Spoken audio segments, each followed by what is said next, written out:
उन्दै बैसोआव जुलि जानायनि सांग्रांथि लाबोनो सत्र एनजिअनि बाखनायथाव हाबाफारि।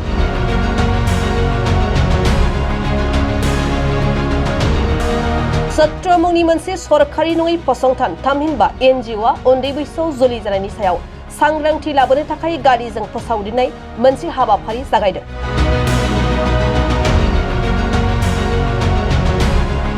जों बयबो मिथिगौदि आथिखालाव उन्दै बैसोआव जुलि जानाया सरकार आरो आयेननि नोजोराव दायनिगिरि, जायनि थाखाय भारत सरकार आरो आसाम सरकारा उन्दै बैसोआव जुलि जानायखौ होबथानो थाखाय बायदि बायदि हाबाफारि लानायखौ नुनो मोनगासिनो थादों।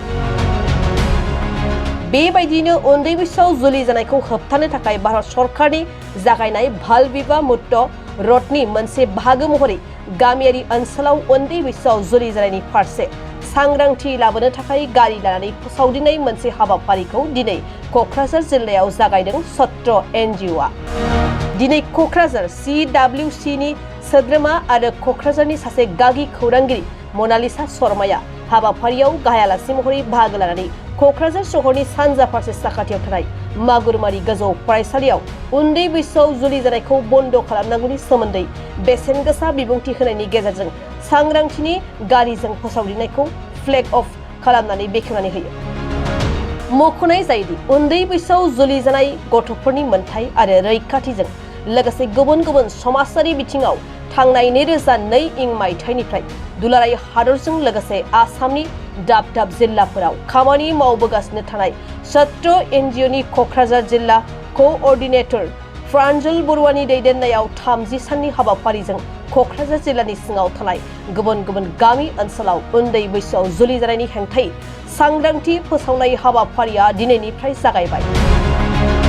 बाल्য বিবাহ এক সামাজিক ব্যাধি নহয়, ই আইনগতভাৱে এক দণ্ডনীয়।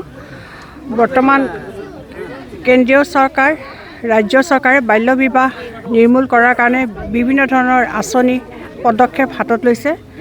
সেই উদ্দেশ্যে যোৱা 4 ডিচেম্বৰত কেন্দ্ৰীয় চৰকাৰে এটা বাল্য বিবাহ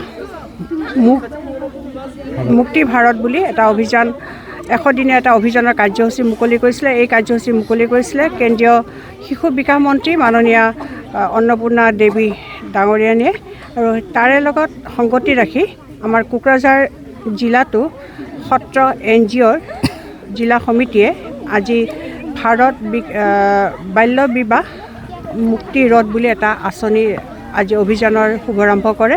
আৰু এই অভিযানটোৰ মূল উদ্দেশ্য হ'ল গাঁৱে ভূঞে তেওঁলোকে যাব, গৈ মানুহৰ ৰাইজৰ মাজত গৈ বাল্য বিবাহ যে বৰ্তমান এক অপৰাধ হয় বা সৰুতে এনেকৈ 18 বছৰ নোহোৱালৈকে ছোৱালীৰ আৰু ল'ৰাৰ 21 বছৰ নহ'লে যে বিয়া দিব নাপায়, এনেকুৱা ধৰণৰ এটা অভিযান তেওঁলোকে অভিযানৰ সজাগতা তেওঁলোক অনাৰ উদ্দেশ্যে এই কাৰ্যসূচী হাতত লৈছে।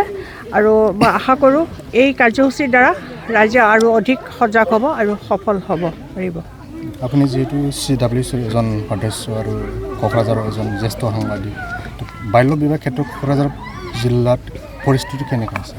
হয়, বাল্য বিবাহ ক্ষেত্ৰত এতিয়াও আমাৰ হাতত এতিয়াও বহুত কেছ আহে। বহুতে এতিয়ালৈকে সজাগ হ'বলৈ আৰু কিছু বাকী আছে আৰু অলপ সময় লাগিব।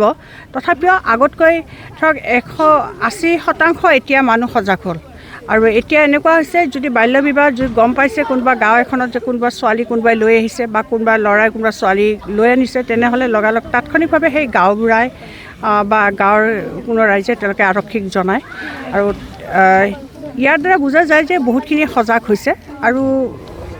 আৰু মই ভাবোঁ আৰু অতি কম দিনৰ ভিতৰতে আমাৰ জিলাখনতো 100% ইয়াৰ বাল্য বিবাহ ৰোধ হ'ব।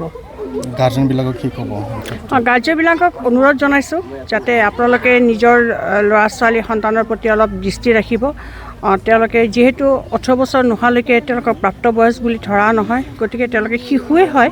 গতিকে তেওঁলোকক যাতে এই অন্তত 12ৰ পৰা 14, 15, 16 বছৰলৈকে তেওঁলোকক এটা তেওঁলোক গাৰ্জেনসকলেও তেওঁলোকে নিজৰ সন্তানক অলপ এই ক্ষেত্ৰত সজাগতা আনিব লাগে, তেওঁলোকক অলপ ক'ব লাগে, বুজাব পাৰিব লাগে।